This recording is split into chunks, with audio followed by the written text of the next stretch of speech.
right, yes. Recorded. All right, so thank you everyone for coming to this year's State Aid for Library Construction Info Session. This is something we typically hold in March of each year, but we're finding that it would be more helpful to libraries if we kind of expanded the timeline a little bit for this program, especially because it's really hard to get contractors out for quotes, and it's been a little bit of a struggle for libraries with the old timeline with the way things are now. So we're going to start in January and hopefully give everybody enough time to be ready for that intent to apply in June. So just a little background for anyone who is new to State Aid for Library Construction. This is something that is in the state budget each year. So when we do library advocacy, there's kind of like two things that we're advocating for, that, you know, that regular library funding and then the construction aid funding. So they're kind of separate, and we don't want either of them to be cut, but one of them is the State Aid for Library Construction. We liaise on behalf of the libraries with the Division of Library Development, and then they send everything to the Dormitory Authority of New York State. So if you hear DASNY, that's what that abbreviation is. We get a pot of money each year, and they tell us, you know, how much that we can award in construction aid. We don't know what we're going to be getting for this next grant cycle. We probably won't find out until, I guess, maybe like May or June. Last year, we got $916,000 to allocate to our libraries, but the previous year was about a third of that. So we never really know from year to year, but if there is flat funding in this year's state budget, you could expect that we'll get like around that 916,000 again. And if you're going to apply for a construction aid project, your minimum, the minimum award is $2,500. So your project must be at least $5,000. So if you have something that doesn't equal $5,000, it's not going to be eligible. But you can sort of group some things together and submit it as one application, so you could hit that minimum threshold for library state aid funding. So the state has some priorities that they would like to give this money for. They want to see, you know, increased effectiveness of library services. So you're increasing your building space or capacity. You know, you're looking at energy conservation, or even like staff efficiency, better workflows, increased access to the building, especially like ADA compliancy. Many of our buildings in our system are old, and a lot of them are sort of grandfathered in before ADA went into effect in 1991. But, you know, we love to see our buildings get updated, and this is definitely a state priority. And provision of library services to geographically isolated or economically disadvantaged communities, which many of our libraries do fall in as well. So things that are eligible for state aid for library construction is new construction, reconstruction, restoration, rehabilitation, or remodeling, broadband installation, site acquisition. So if you're going to be purchasing land to build, or you're going to be purchasing a building to move into, and equipment and furnishings that are within the context of an eligible construction project. So if you are, you know, if you're adding a building, like a room onto your library, you can buy the equipment and furnishings for that room, but you can't submit an application just for equipment or just for furnishings. It has to be like part of a construction project. Electric generators, permanent signage, security system, accessible entranceways, doors and ramps, especially bathrooms, assistive listening devices and systems, and the supervision and management of projects could all be eligible for state aid for library construction. Things that are ineligible is maintenance and repair activities. So if you've gone through a construction project before, you know, sometimes the state will kick it back because you had the word repair in there. So you can't use the word repair at all. It could be refurbish or remodel, but you can't use the word repair. Those routine repairs to your building should be just part of like your regular, you know, annual operating budget. It's not state aid for library construction. New carpet, flooring, and paint do not count unless they're required by construction. So again, if you are, you know, adding an extension to your library or completely remodeling a room and then you need to paint it, the paint would count, but you can't just say, oh, we want to paint the library as a standalone project. Mold abatement as a standalone project, equipment with a useful life of less than 6 years, landscaping unless it's required by construction. So again, if you are doing something that's going to disrupt the outside of your building and you need to like re-landscape it, then it would count, but it doesn't count as a standalone. Asbestos survey, books and other library materials, software licensing. So if you were to add a computer lab to your library, the licensing would not count.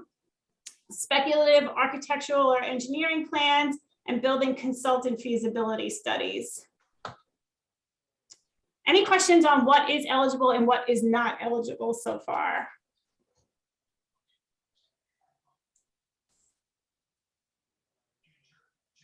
I have a question. Can you hear me? Uh-huh. Okay, sorry. Our front door, it really doesn't open and it's getting worse and worse. But because of it being historical and all that good stuff, I'm not sure. I mean, it would be a rehab. It might possibly be able to be restored, or it could need to be completely replaced. So I'm not sure, because we have to have probably somebody historical come out and look at it, but is that a potential eligible? Yeah, so I would say Okay. potentially, there is a library that has right now that has a construction project in where they're going to be restoring some historic windows, and that did count, but it is one of, it's sort of like a case by case, and it depends on the scope of the project, and we would have to check with the state if it could move forward.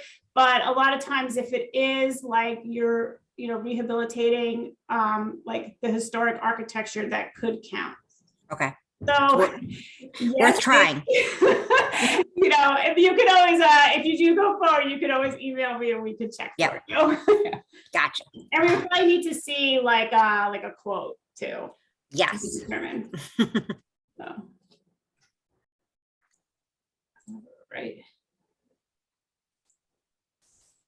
So with award funding, libraries may receive up to 50% of the total project approved costs, or up to 75% if your library meets the PLS criteria for serving an economically disadvantaged community. So we say may receive up to, because if it is a really, really competitive grant year, you may not be able to receive up to that amount. So you shouldn't say, oh, I'm gonna get 75%. I live in, our library is in an economically disadvantaged community. You could get up to that award amount. So an economically disadvantaged community is to qualify for this consideration. Libraries in the Pioneer Library System must be located in a county that meets 2 of the following criteria. And they're all listed there. They're also available on the OWL Docs page, which we'll send out the link to after, that has all the resources. Currently, all 4 of our Pioneer Library Systems our counties qualify. When the new census data is made available in May, this may shift slightly. We're not sure, but right now, all 4 of our counties do qualify. So all of our libraries would be eligible for that up to 75%. But again, we're not guaranteeing that you can get up to 75%. If we have a really competitive grant year, last year we had 11 projects go forward, we aren't able to award up to 75%. We only have $900,000, which sounds like a lot, but then divided by 11 libraries, the awards were more like 40% last year. Ellen, I told you. Any questions at all on that, on the award funding, the percentages? Suzanne, this is Maria. Did you say that you're going to provide some of the data behind that eligibility in follow-up materials? For the eligibility for what? I'm sorry. For you said all 4 counties are currently falling under the economically disadvantaged community status. Right. Are you providing some of the data behind that?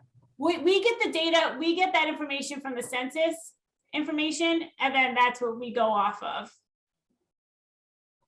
So, and we just, our counties, we take the county numbers as a whole, and if they fall below, like above or below the New York State average, depending on what the metric is, and then if that's what qualifies as economically disadvantaged. So, but it's all available census data, and that's what we use. So right now, like I said, all the counties do at least hit 2 of these, but we don't know what's going to happen when the census data is released in May, if that's going to shift for any of our counties at all.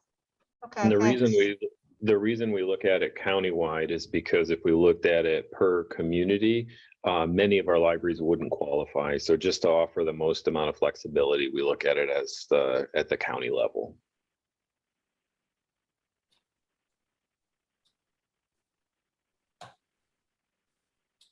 All right, so for the next program cycle, we're going to go through a little bit of the timeline. So this is the fiscal year 2023 program cycle. Even though we just got into 2022, it goes by the state fiscal year. So you are not going to get this money until 2023. So that's why we're calling it the 2023 program cycle. And it runs from July 1st, 2022 to June 30th, 2026. That's going to be the program cycle. So that means only expenditures made after July 1st are going to be eligible for reimbursement under this program. But if you were to spend anything now through June 30th, that may count as part of like your match fund. So the amount of money that you have to come up with, but it can't be money that you're awarded from the state. Anything made before January 1st cannot be included in this grant application at all. I feel like I missed a slide, but all right, well, anyway, so we have this for the timeline, which is also available on that resource page that we send out later. We're going to have this information session tonight. On May 2nd, we're going to have some office hours where people can just kind of hop on. And this is people, libraries, trustees, or directors that are working on the intent to apply form, which is going to be due to us June 1st, 2022. And this year, we're changing the intent to apply a little bit. So you need to give us proof of available funds and contractor quotes, which were not previously included in that intent to apply. And this is just to make sure that your library is ready to move forward with this project. So to complete the intent to apply, you need a brief description of the project, an approximate timeline of the project, contractor quotes with total project costs. So again, this is something we didn't ask for previously. If you just provide us with like an estimate of the project. But what we found is that projects, when you went down an actual contractor quote, it was much higher than what was being put on the intent to apply. And then libraries needed to come up with more funding than they thought. So it's really important that when you're doing this intent to apply, that you're getting contractor quotes ahead of time. And again, that's why we're starting this cycle a little bit earlier too. We're having this information session in January instead of March to give you that extra time. And then proof of available funds. When you go to move forward with a project, you need to have the money available. You can't fundraise. The state wants to know that you are going to be able to pay your portion of the project.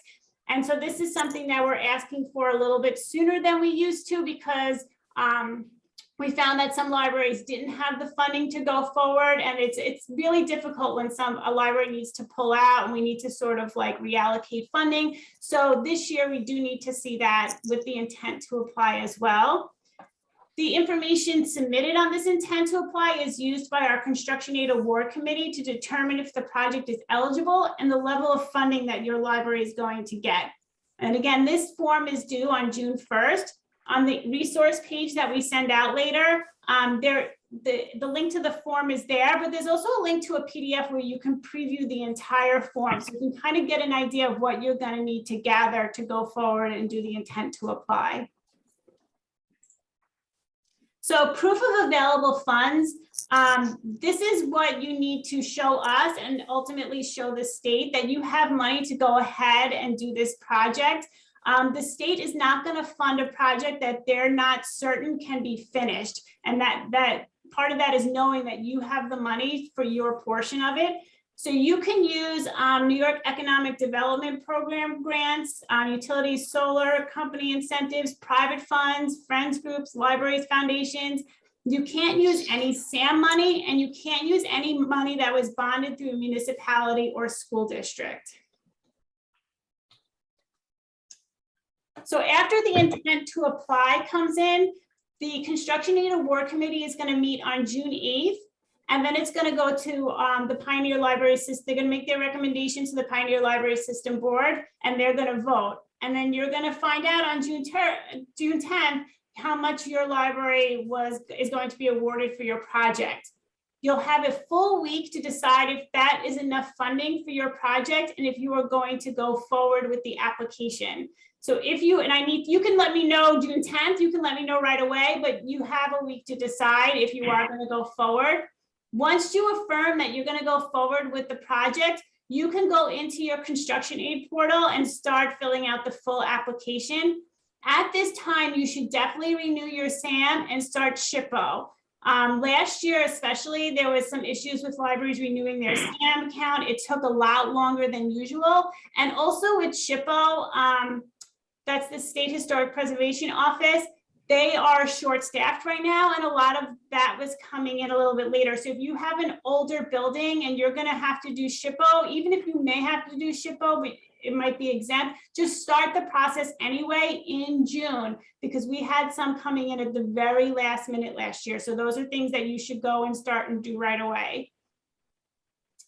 On June 27th, if you are new to state aid for library construction, we're going to do some online grant portal training. The portal is not super duper user friendly.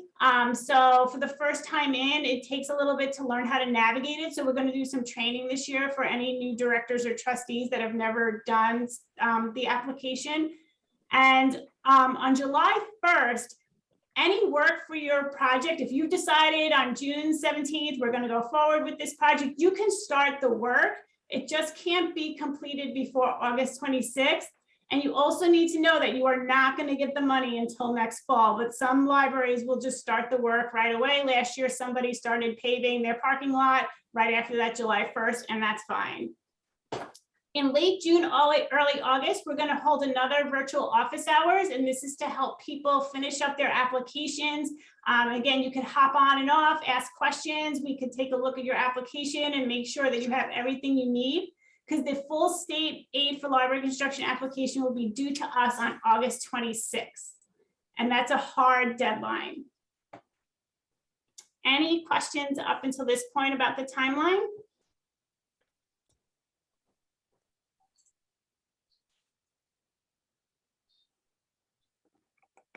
Can you hear me? This is Bethany. Mm-hmm. Yep.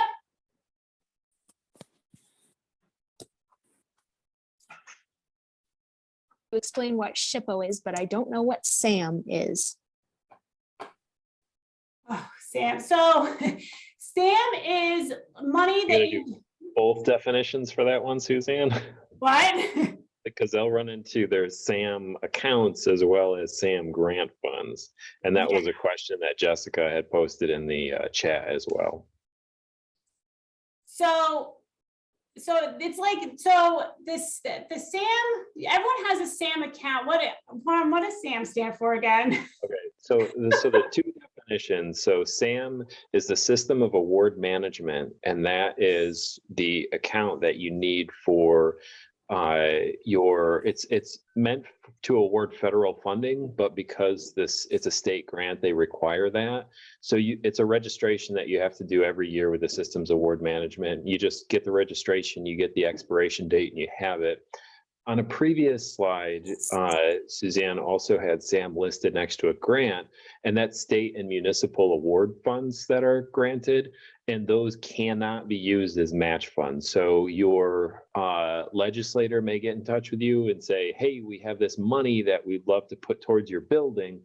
That is oftentimes SAM money, and that can't be used in the context of a construction fund or the construction aid, because it's bonded money, and the construction aid is bonded money, so you can't use bonded money to match bonded money. So two SAMs, one of them is state and municipal grants, the other one is the system of award management.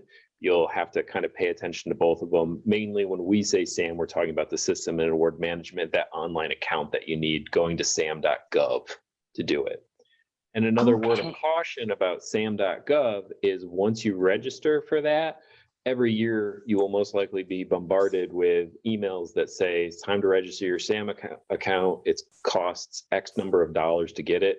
Your SAM account's free for whatever reason. There's a ton of spam that comes along with people who register for SAM. So just know that, just go to sam.gov to sign up for it and never click on any email links that you get from them. Yeah, and they'll also call you too. When I was at the Clifton Springs Library, I used to get not only the emails, but they would try to call and get me to give them a credit card number over the phone. So you will never, ever have to pay for your SAM. But yeah, so there's SAMs with two S's, and then SAM that we talk about mostly with just the one S. Okay, thanks.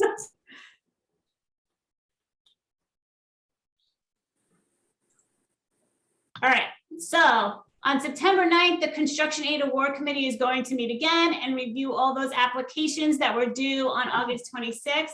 And on September 11th, your final award notification will be sent to the library.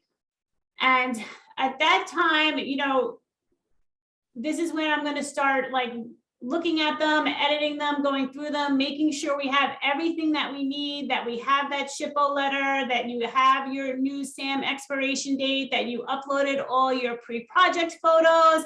And that takes a couple weeks to go through all the applications. My deadline to do that and submit it to DLD is usually very early in October. I don't have that date yet, but you know, this year I think it was like October 5th. So that's why I need everything done by the end of August, because I have to get the applications to our board, and then I need time to review them all and submit them to state. And then the state at that point starts to review them. And usually in December, we get like a list of like corrections that we have to do. And that's what I'm working on right now for the ones that were submitted this past fall. If you don't hear anything, that's great. If you do hear something back, you know, that we need to edit or correct, that's totally normal. Usually there's like just some word all of a sudden that they don't like on the applications and we have to go back and edit it. So it's totally normal to have corrections to do. And then we really won't hear anything for a while after that. Late summer, early fall. So now we're looking at like August, September of 2023. You're going to get a letter, like an email that your application was approved by DLD. And then usually you'll get that first check around October, November. I think this year one of our libraries got it like the first week of December. There was a little bit of a holdup. So you get it in the fall sometimes. It's sort of been fluctuating a little bit, but you will get it after you get that letter. And the initial payment is 90%. So you'll get that. If you already did your project, it's sort of like reimbursement. But if you were waiting for that money to start the project, you can go ahead and start it at that time. And then you're going to get a 180-day notice. And that's, they want to make sure that you have started your project by within 180 days of receiving that initial payment. And that could really be like you started buying supplies, you broke ground. It could be anything, as long as something was done. And it's like a little bit of a progress report. So they're just like letting you know, like, please start your project, you got the money. So the next one that you're going to hear from them, this is where things are going to be a little bit different and we're not quite sure. So typically you had till the spring, and if your project wasn't closed out, then you could say, oh, we're not done, we need a request for extension, and they would give you one more year. The grant cycle has been expanded another year. So we're not sure when that progress report is going to come in, if it's going to come in the spring of 2024 or 2025. They're not sure how they're going to adjust their timelines. But when you get that progress report, we don't know if you're going to be requesting 1 year or 2 years for an extension, because the grant cycle is really now 4 years total, whereas it used to be 3 years total. So that one's a little bit of a question mark. But when you get your progress report, if you're done, you're done. You can start your closeout. If you're not done, then you can request your extension. And that's just done by replying to the email that you get. And then these projects that you'll be applying for need to be closed out with the extension by June 30th, 2026. That is like the very, very end. So that includes if you got an extension on your project, you have till June 30th, 2026 to close out. Any questions on the back half of that timeline?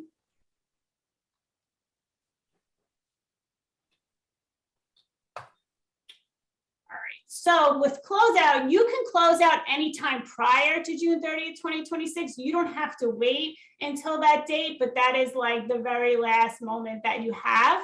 When your project is done, you'll go back into that portal online and you'll enter your final expenses and you'll upload post-project photos in the portal and then submit. You don't need to upload invoices. You just need to go in and like enter the checks that you and the money that you spent for your project, and it needs to match that award funding that you got from the state. So everything needs to add up, and then you'll put photos in. So make sure you are taking photos in the beginning and in the end, because you do need them for your project. DLD will review all the paperwork, and once approved, they will request that you do your FS10F forms. Do not do this form until they ask for it. And they'll be pretty adamant about it, but don't worry about it. Just send your stuff in and they'll get back to you. Again, if they come back to you and they need some corrections on your closeout, that's totally normal. It's totally okay. Sometimes the numbers don't add up, and we just need to re-enter the checks the right way, or sometimes they want like one more photo. That's okay too. And then once everything's okay, then they're going to request that you send them the FS10F forms, which is available on the portal. You'll just print it, sign it in blue ink and send it in. And then once they get that and it's approved, then you'll get your remaining 10% from the project. So you won't get that last 10% until everything's closed out and approved. So it's really important that you consider the timing for these projects, because you're going to need to collect a bid or quote figures. You can't use architects' estimates. They want actual quotes. You're going to have to do that SHPO approval if your building is 50 years or older. Sometimes, libraries are like, oh, I don't think that, I think this will be exempt from SHPO, and they kind of wait to do it. And then the state comes back and they do want it for a project, and then it's a scramble to meet the deadline. So again, once you decide that you're going to go forward with this project on June 17th, just start doing your SHPO then. It's online. It's really easy to do. And then you'll get a letter in your inbox and you just download it and add it to your application. Your SAM, again, registration renewal, that took a lot of time this year for libraries. So just once you decide you're going forward, just make sure your SAM has been renewed. You'll need assurances to upload to the grant portal, and those have to be signed at a board meeting. So you have to consider what your board meeting schedule is. If your board does not meet in August, then this needs to be on your July agenda, because the application deadline is August 26th. So just consider the timing when you need this. If you forget to get it done in July, you don't meet in August, and then you miss the deadline because you don't meet again until September, your project could be disqualified because you did not make the deadline. So just make sure you're building that into the timeline. You need a certificate of a 10-year lease or lease legal agreement if you don't own your building. If you do own your building, then don't worry about it. But if you do not, you're in a municipal building, you're in a school district building, we're going to need proof that you have that space for 10 years. And the reason the state wants that is they don't want to spend all this money for fixing up a library, and then that library has their space taken away in 3 years, or they move in 3 years. So they need to know that they're investing in at least 10 years in that space. And again, do not forget your before photos. Make sure you're taking them, take more than what you think you need, because sometimes they want something super specific.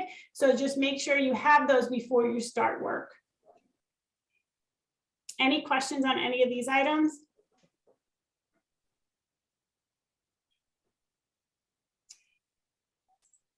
All right, so this is the resource page that I mentioned. So I'll bring that up to show you real quick. So this is open to trustees, and library staff can access this page. It has a program overview of the state aid for library construction. It has the full timeline that we just went through, and some of these things do link out. So you could, here's the intent to apply. You can register for those office hours. We have, the grant aid portal training. So this is the full timeline. As we get more specific dates, like this one just says late July, early August, we will fill those in as we go, but most of the dates we do have already. We have this construction aid application instructions. So this is really helpful, especially if you've never been through the process before. You can print this out. Just go through it and check everything off. So you're making sure that you're gathering everything that you need. But it's a really helpful document. And then we have this checklist that mostly we use this at the office, but this could be helpful to you too, especially this section right in here under online application. So again, that you know that you have everything you need when you go online to fill out that application. So this is the intent to apply that we've been talking about. So this is what you're going to fill out and is due to us by June 1st. And then this is what, because you can't see the whole thing until you have to fill it out in steps to see the whole application. But I did put a preview form in here. So, we want you to check off what this project is going to be, what state priorities your project fulfills, a very brief description of the project, an approximate timeline of the project, your budget narrative. This is going to include you listing out your contractor quotes and expenses and total project cost. And then you're going to attach your contractor quotes and your proof of available funds. Under here, you're going to have to review these and make sure that your project meets all this criteria right here. And then there's a few statements that you have to affirm before you can go forward with the project. And one of them is understanding that your project may not be awarded the full amount. So again, don't expect to get the full 75%. Your project should not hinge upon that 75%. You should be planning this project, and then the construction need is sort of like icing on the cake. And then just understanding that over the course of the grant cycle, because it is a long grant cycle, the price of labor, materials, and equipment may change. So the library board should prepare for that. And then you have to meet all the application deadlines or you could be disqualified for receiving funding. So it's just really important that you read through these 5 statements at the bottom and understand the different things that can come up during the project, and they're not unexpected. We also include the links for the facilities planning workshop that Ron had done last month. So that's all here too. This is really good to refer back to. So again, if you're not ready to apply for this cycle, this might be a page that you want to refer to help you plan so you're ready for that 2024 cycle. And then and then the slides and recording for tonight will be uploaded later. And then these are all the state resources, which are also really helpful. And then this is the link to SHPO that we talked about. So right here is where you're going to click right here, the online tools, and that's where you would go ahead and apply there if your building is 50 years or older. So everything that you need is going to be on this page. So I would say if you have a question, check here first, and then definitely reach out to me with any questions as we go through the grant cycle together. And then these are just recent updates from DLD. You can see where they expanded some previous timelines. So if you have a construction project that's going on right now, you could see what your new timeline might be. Some of these were extended because of COVID, and then some of these were extended because of the new law that expanded the grant cycle from 3 years to 4 years. And then my contact information is at the bottom of that page. So this is a really good page to bookmark as you're going through the grant application process. And we'll send that out to everybody that was here tonight. And it's also available on the docs page under the trustee resources, and then for staff under library resources. So what questions I'm gonna have Ron, you stop recording and then we could do questions for anyone.